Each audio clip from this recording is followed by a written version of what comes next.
उसे ये भी पता है कि अगर भविष्य में नौबत आई तो भारत आगे कुछ भी कर सकता है। और इसलिए मैं फिर से लोकतंत्र के इस मंदिर में दोहराना चाहता हूं, ऑपरेशन सिंदूर जारी है।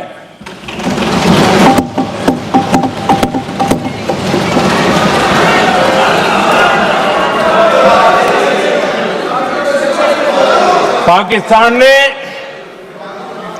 दुस्साहस की अगर कल्पना की तो उसे करारा जवाब दिया जाएगा।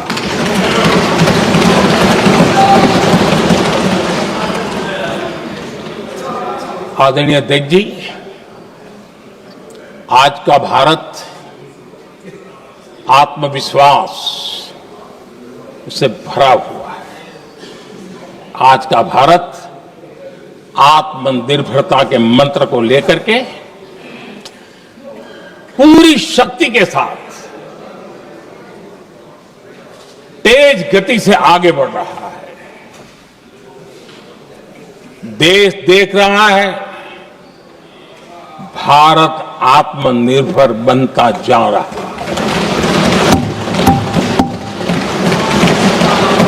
लेकिन देश ये भी देख रहा है कि एक तरफ तो भारत आत्मनिर्भरता की ओर तेज गति से आगे बढ़ रहा है, लेकिन कांग्रेस मुद्दों के लिए पाकिस्तान पर निर्भर होती जा रही है।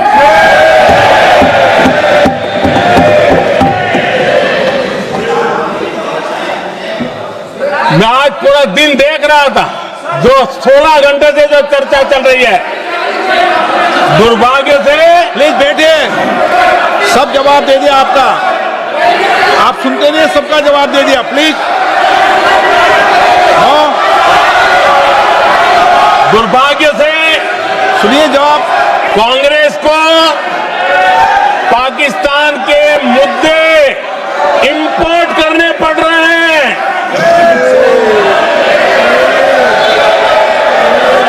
आदरणीय अध्यक्ष जी,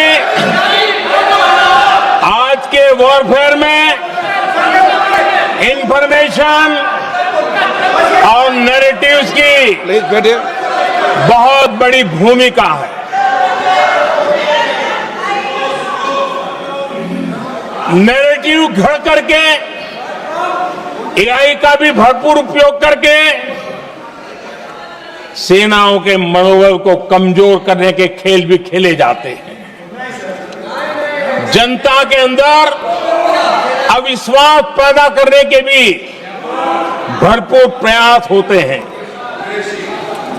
दुर्भाग्य से कांग्रेस और उसके सहयोगी पाकिस्तान के ऐसे ही प्रपंच के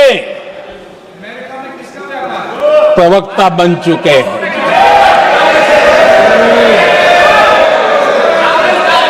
आदरणीय अध्यक्ष जी, देश की सेना ने, आदरणीय अध्यक्ष जी, ये तरीका है देश की सेना ने, बैठिए बैठिए। देश की सेना ने सर्जिकल स्ट्राइक की।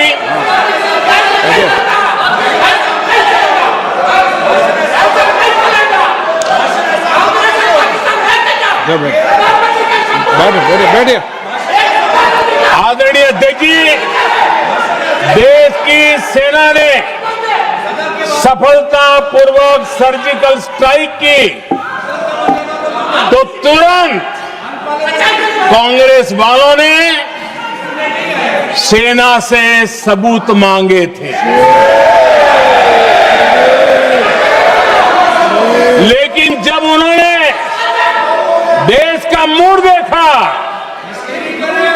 देश का मिजाज देखा, तो सुर उनके बदलने लगे और बदल करके क्या कहने लगे?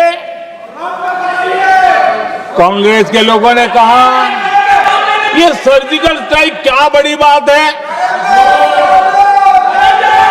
ये तो हमने भी की थी। एक ने कहा 3 सर्जिकल स्ट्राइक की थी, दूसरे ने कहा 6 सर्जिकल स्ट्राइक की थी, तीसरे ने कहा 15 सर्जिकल स्ट्राइक की थी। जितना बड़ा नेता उतना बड़ा आंकड़ा चल रहा था।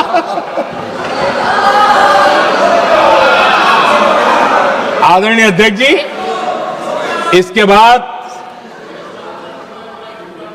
बालाकोट में सेना ने एयर स्ट्राइक की। अब एयर स्ट्राइक तो ऐसी थी कि वो कुछ कह नहीं सकते थे, इसलिए ये तो नहीं कहा कि भाई हमने भी की थी। उसमें तो उन्होंने समझदारी दिखाई, लेकिन फोटो मांगने लगे। एयर स्ट्राइक हुई तो फोटो दिखाओ, क्या कहां गिरा, क्या तोड़ा, कितना तोड़ा, कितने मरे, बस यही पूछते रहे।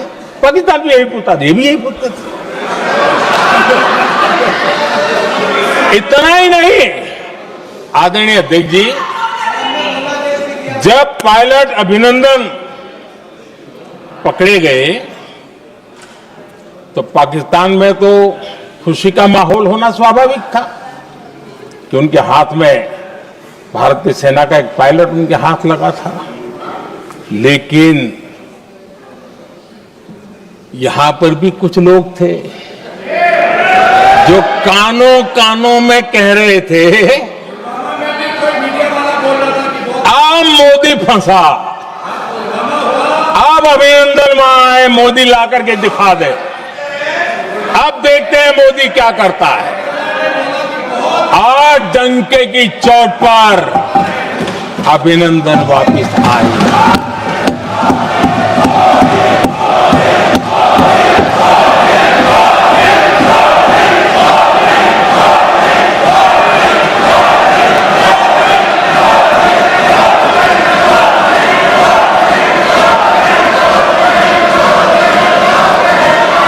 अभिनंदन को ले आए तो इनकी बोलती बंद हो गई। इनको लगा यार कि नसीब वाला आदमी है, हमारा हथियार हाथ से निकल गया। आदरणीय अध्यक्ष जी, पहलगाम हमले के बाद हमारा बीएसएफ का एक जवान पाकिस्तान के कब्जे में गया, तो फिर इनको लगा वाह, बड़ा मुद्दा हाथ में आ गया है, हम मोदी फंस जाएगा। अब तो मोदी की फजीयत जरूर होगी और उनकी इकोसिस्टम ने सोशल मीडिया में बहुत सारी कथाएं वायरल की कि ये बीएसएफ के जवान का क्या होगा, उसके परिवार का क्या होगा, ये वापस आएगा, कब आएगा, कैसे आएगा, न जाने क्या क्या चला दिया। आदरणीय अध्यक्ष जी, बीएसएफ का वो जवान भी आन बान शान के साथ वापस आया।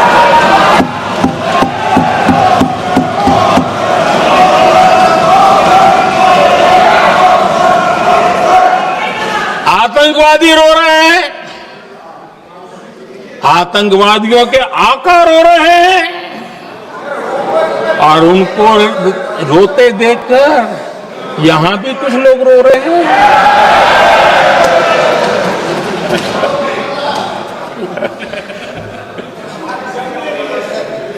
अब देखिए, सर्जिकल स्ट्राइक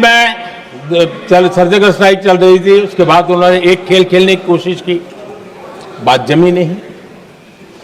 एयर स्ट्राइक हुई तो दूसरा खेल खेलने की कोशिश की, वो भी जमी नहीं। जब ये ऑपरेशन सिंदूर हुआ तो उन्होंने नया पैंतरा शुरू किया। और क्या शुरू किया? रोक क्यों दिया? पहले तो मानने को तैयार नहीं थे कि मुक्त करते, अब कहते रोक क्यों दिया।